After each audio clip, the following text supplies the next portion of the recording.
Nah, ini adalah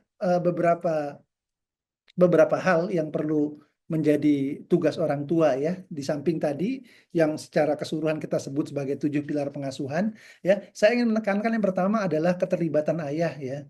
Jadi ayah itu harus ada, Pak, Ibu ya. Jadi Bapak-bapak, saya tahu kita semua sibuk di luar, tetapi jangan lupa bahwa tugas kita yang utama adalah sebagai pemimpin keluarga, dan sebagai pemimpin keluarga itulah yang akan mendefinisikan kita di hadapan Allah Subhanahu wa taala nanti ya, karena kita semua adalah pemimpin. Itu yang pertama. Yang kedua adalah kita perlu waktu dan prioritas. Ya. Jadi begini, apapun tips apapun yang kita pelajari, berapa banyak tips yang kita punya, yang kita hafalkan, yang kita kuasai, kalau tidak ada waktu maka tidak akan pernah terjadi. Itu pertama. Yang kedua, ketika waktunya ada, harus menjadi prioritas kita sebagai orang tua, bahwa anak-anak ini adalah prioritas utama kita. Ini jangan sampai, mohon maaf ya, kerjaan jadi anak, anak jadi kerjaan. Begitu kan Pak ya? Jadi harus menjadi waktu dan kebiasaan. Kemudian yang ketiga adalah nih, harus membangun kebiasaan-kebiasaan yang baik, Pak. Jadi anak-anak kita itu perlu pembiasaan. Nah, kebiasaan-kebiasaan yang baik ini harus dibangun di rumah tangga. Ya, di rumah kita. Begini, anak-anak itu lebih banyak menonton daripada mendengar. Artinya apa? Artinya kebiasaan yang baik itu perlu contoh. Contoh dari siapa? Contoh dari orang tua. Ya, dan pemimpin dari orang tua itu siapa? Ayahnya. Nah, ayahnya ini, bapak-bapak, mohon maaf ya, saya kepada diri saya sendiri sebagai bapak, sebagai ayah, saya belum sempurna ya, tetapi saya perlu afirmasi juga kepada diri saya bahwa ya, saya harus membangun kebiasaan-kebiasaan yang baik, karena kebiasaan-kebiasaan saya itulah yang akan ditiru oleh anak-anak. Oke. Nah, kemudian penggunaan sentuhan. Nah, ini Bapak Ibu sekalian, ini sentuhan orang tua kepada anak ini sangat diperlukan sekali. Bahkan ada beberapa apa namanya, ada beberapa kajian ya, beberapa penelitian. Ada satu penelitian ini bicara tentang ayah dengan anak perempuan contohnya. Ada satu penelitian di Amerika yang mengatakan bahwa anak perempuan yang sering menerima sentuhan ya dari ayahnya, mereka lebih imun, lebih kebal ya, lebih tidak berpotensi untuk mendapatkan pelecehan seksual. Kemudian ada regulasi dalam gadget. Kita bicara tentang gadget, kita bicara tentang regulasi. Oke, regulasi yang paling penting dari gadget itu adalah kesadaran bahwa kalau Bapak belikan gadget ke anak-anak, kalau Bapak belikan handphone ke anak-anak, maka pastikan anak itu sadar bahwa itu bukan punya dia.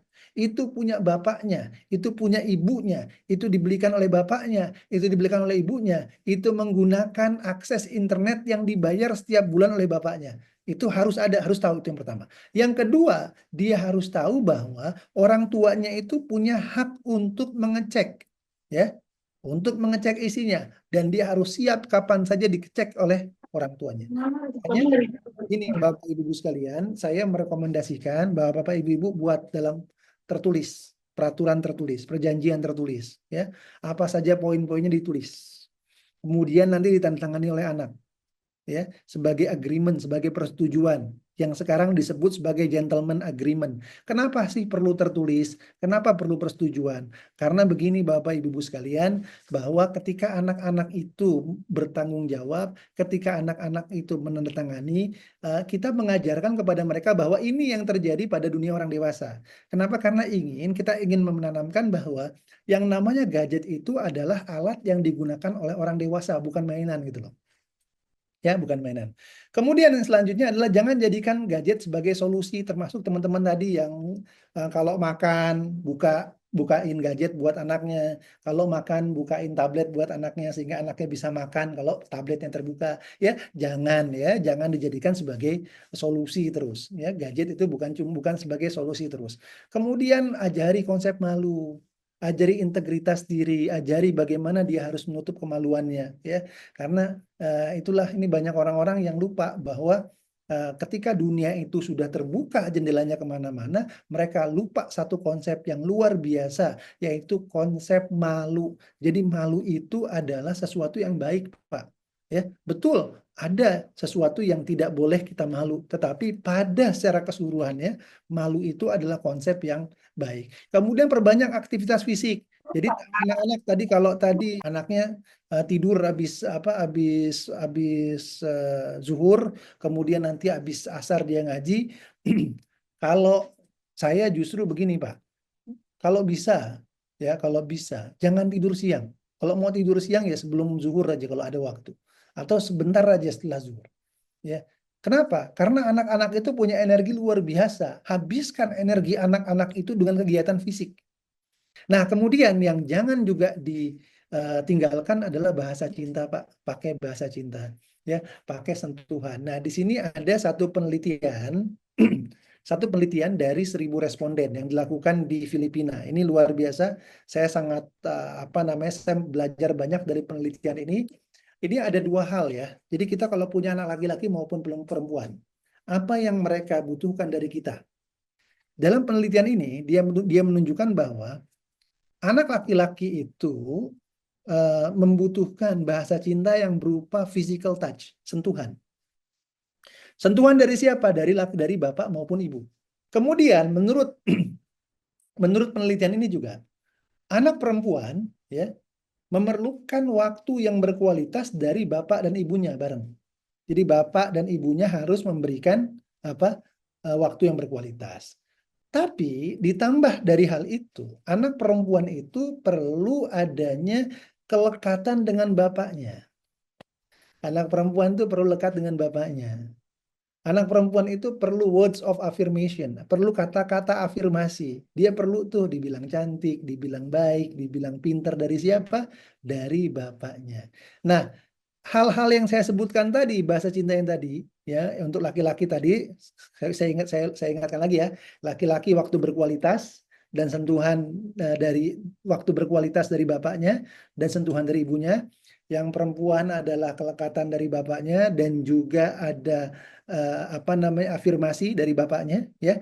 Nah, hal itu akan menambah resiliensi atau ketahanan bagi anak-anak kita. Oke, ketahanan itu gimana? Jadi anak-anak kita ketika punya ketahanan, punya resiliensi, maka dia akan bertahan menghadapi tantangan-tantangan di era ini, Pak. Tantangan era digital tuh banyak sekali. Ya, tantangan bagaimana dia nggak punya handphone, teman-temannya punya handphone. Tantangan bagaimana anak-anaknya, teman-temannya sudah nonton pornografi, dia belum nonton. Tantangan di mana teman-temannya mencandu, sudah mulai ngerokok, dia belum. Ya, itu tantangan-tantangan. Nah, ketahanan anak-anak ini bisa dibangun dengan bahasa cinta yang tadi saya sebutkan tadi ya. Oke, teman-teman sekalian, jadi ini konklusi yang saya ingin hadirkan pada kesempatan siang hari ini. Tadi saya dibilang kasih waktu sampai jam 10 untuk bicara. Sekarang saya kasih bonus 10 menit ya biar nanti kita ngobrol biar lebih banyak lagi. Jadi secara kesimpulan, jadi gini, kalau seandainya ya kita bimbing anak-anak kita dengan iman dan ilmu, Pak. Kita barengi anak-anak kita dalam membesar, ya. Kita lindungi mereka dengan iman dan kita bekali mereka dengan ilmu, maka dunia digital dan dunia yang sudah berubah sekarang ini mungkin akan bisa menjadi jalan kebaikan bagi anak-anak kita di masa depan.